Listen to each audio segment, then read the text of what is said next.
And they said many other insulting things to him.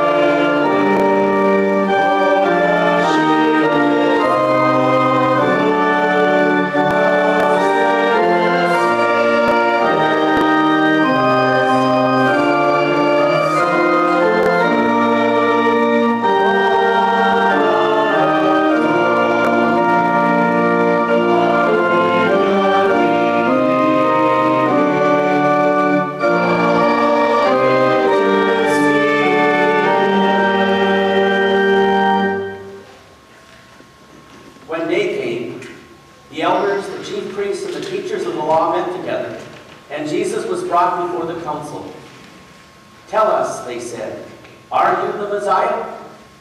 He answered, if I tell you, you will not believe me.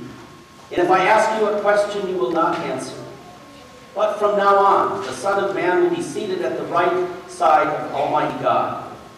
They said to him, are you then the Son of God? He answered them, you say that I am.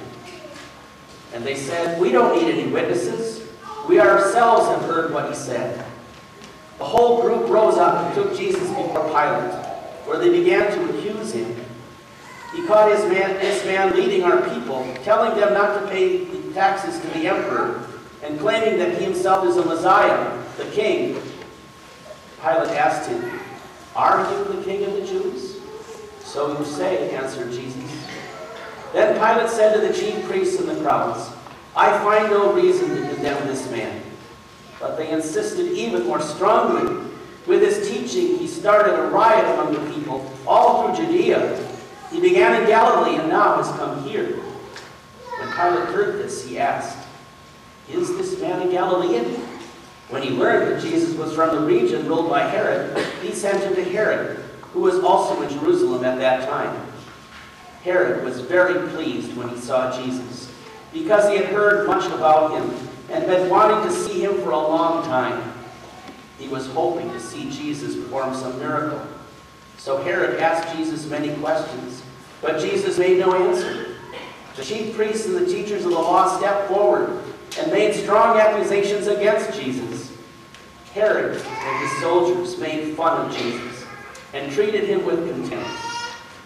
Then they put a fine robe on him and sent him back to Pilate. On that very day, Herod and Pilate became friends. Before this, they had been enemies. Pilate called together the chief priests and the leaders of the people, and he said to them, you brought this man to me and said that he was misleading the people. Now I have examined him here in your presence, and I have not found him guilty of any of the crimes you accuse him of. Nor did Herod find him guilty, for he sent him back to us. There is nothing this man has done to deserve death, so I will have him whipped and let him go. The whole crowd cried out, kill him! Set Barabbas free! Barabbas had been put in prison for a riot that had taken place in the city and for murder. Pilate wanted to set Jesus free, so he appealed to the crowd again, but they shouted back, crucify him! Crucify him! Pilate said to them a third time, but what crime has he committed? I cannot find anything he has done to deserve death. I will have him whipped and set free. But they kept on shouting at the top of their voices that Jesus should be crucified, and finally their shouting succeeded. So Pilate passed the sentence on Jesus that they were asking for. He set free the man they wanted, the one who had been put in prison for riot and murder, and he handed Jesus over to them to do as they wished.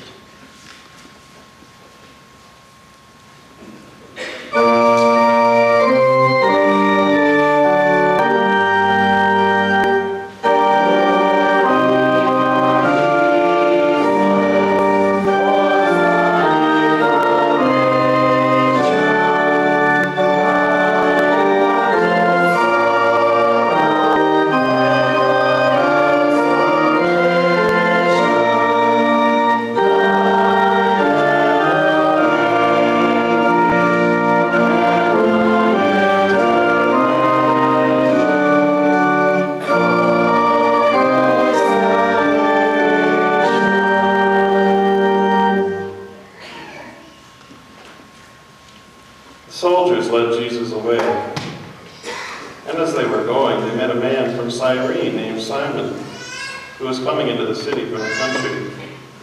They seized him, put the cross on him, and made him carry it behind Jesus. A large crowd of people followed him. Among them were some women who were weeping and wailing for him. Jesus turned to them and said, "Women of Jerusalem, don't cry for me, but for yourselves and your children, for the days are coming when people will say, 'How lucky are the women who never had children, who never bore babies, who never nursed them.' That will be the time when people will say to the mountains, 'Fall on us, and to the hills, hide us.' For if such things as these are done when the wood is green, what will happen when it is dry?"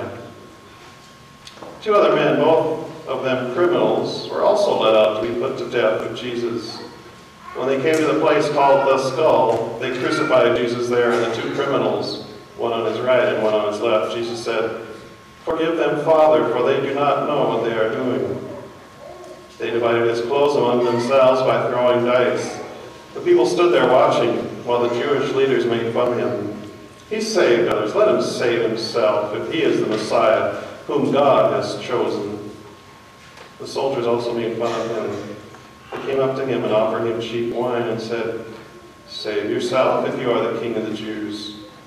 Above him were written these words, "This is the King of the Jews." One of the criminals hanging there hurled insults at him. "Aren't you the Messiah? Save yourself and us." The other one, however, rebuked him, saying, "Don't you fear God? You received the same sentence he did. Ours, however, is only right, because we are getting what we deserve for what we did, but he has done no wrong." And he said to Jesus, "Remember me, Jesus, when you come as King." Jesus said to him, "I promise you that today you will be in paradise with me." It was about 12 o'clock when the sun stopped shining, and darkness covered the whole country until 3 o'clock. And the curtain hanging in the temple was torn in two. Jesus cried out in a loud voice, "Father, in your hands I place my spirit." He said this and died. The army officer saw what had happened, and he praised God, saying, "Certainly he was a good man."